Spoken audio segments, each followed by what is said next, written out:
আর দেখতে খুব মজাও লাগছে, তাই না? তো এটা আমি আজকে লিটল থেকে নিয়ে এসেছি মোজা।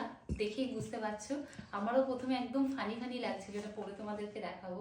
বিকজ দেখো আমরা পায়ে কতগুলো মোজা পরি, এখানে কি ঠান্ডা। দেখো একটা লেয়ার তোমাদের সামনে খুলে খুলে দেখ, একটা, দুটো, তিনটে, চারটে, তাতেও ঠান্ডা যাচ্ছে না। ওই জন্য আমরা এতগুলো মোজা পরে বাইরে যাওয়ার থেকে তার থেকে এইরকমই মোজা নিয়ে এসেছি। দেখো ব্যাস একটা পরো তাহলেই হয়ে গেল। ও মোজাগুলোর এখানে এই যে ডট ডট ডট ডট দেওয়া রয়েছে, খুব সফট। এটা একটা খুব ভালো, এই যে দুটো মোজারই রয়েছে, এটাতে দেখো ভালো বুঝতে পারবে।